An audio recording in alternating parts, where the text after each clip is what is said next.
Hello everyone, welcome back to my channel. Today I'm going to be talking about a couple weird things that I've learned and I've thought about as a military spouse, and I feel like only military spouses understand this. So if you're new, go ahead and click the subscribe button down below.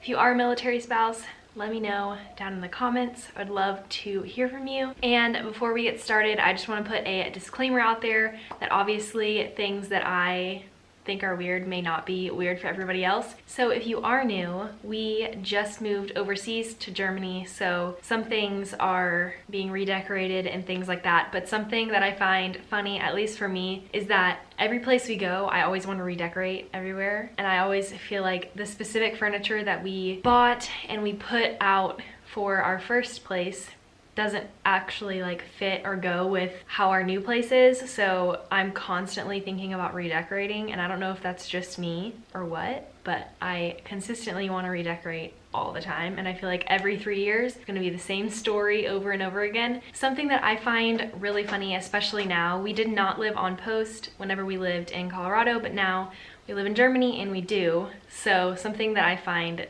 really funny to me is that it's so normalized that there's helicopters flying around all the time, and like falling asleep to helicopters is so normal.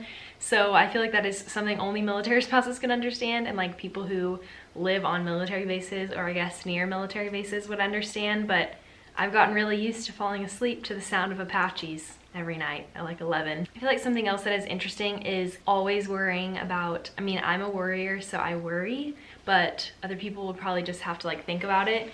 But having your military ID on you at all times, because checking out at the commissary, checking out at the PX, getting on base, and here there's like different little bases, so you have to like go off one base and go on another, and you have to have your military ID every single time you do that. And I always worry that I'm gonna get off post and forget my military ID. Something that is a very common, well-known thing in the military is knowing your spouse's work friends by their last name and not knowing what their first name is. Very common. And it's weird because I will tell family and friends about like who Jake's with or whatever, and I always say their last name, and I feel like they're just very confused, don't understand that I don't know their first name, and I've never known their first name. I probably won't ever know their first name.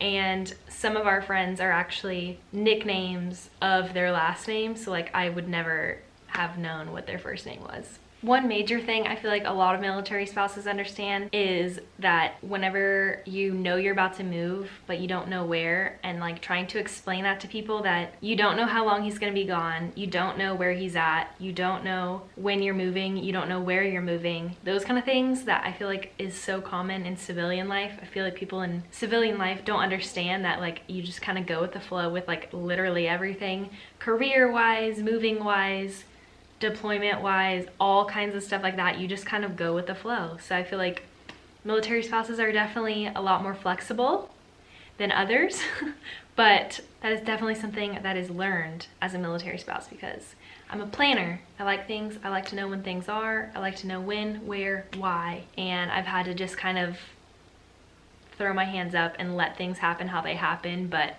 definitely something that people will not understand is how flexible you have to be as a military spouse. Speaking of when they're gone, so long distance is something that you just have to go through as a military spouse because it's inevitable. But in my opinion, I think long distance is so healthy for a relationship, because I feel like when you're together 24/7, especially right now during COVID and quarantines and all that kind of stuff, when you're together 24/7, whenever they go away, you're just like, I miss you so much, I love you, which like you learn to appreciate that person when they are gone, and it's so much better whenever you come back together. Another weird thing that I feel like we go through is knowing your spouse's or your service member's social security number way better than you know your own, and second guessing your own whenever you're asked what yours is. I have to know basically every piece of information about him. If I do any sort of paperwork, I have to know his social. So that's very interesting to me. I feel like that's weird for me to, when someone asks me what my social security number is, I'm like,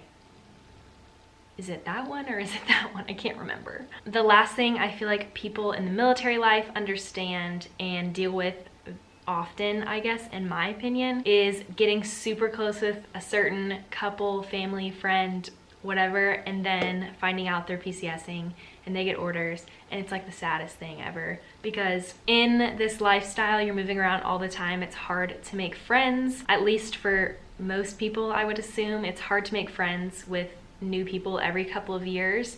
So when you start to make good friendships and you're really close with friends and they find out they're moving, it's like heartbreak. That's a little dramatic, but it's really sad because you have no idea if you'll ever be stationed in the same place ever again. And I feel like a lot of military people, and just in general, not even couples, not even spouses, but like people, military community, can understand that really well, because it is so sad when you make really good friends and you can't be around them all the time. All right, so that was just a few of the things that I think are a little odd about military life, but something that I feel like a lot of the military community can relate to. So if you do, go ahead and let me know down in the comments below. Comment something weird that you've noticed about military life. There's a lot. But comment something that I didn't talk about if you have anything else to add. Don't forget to subscribe before you leave, and I will see you guys in my next video. Bye!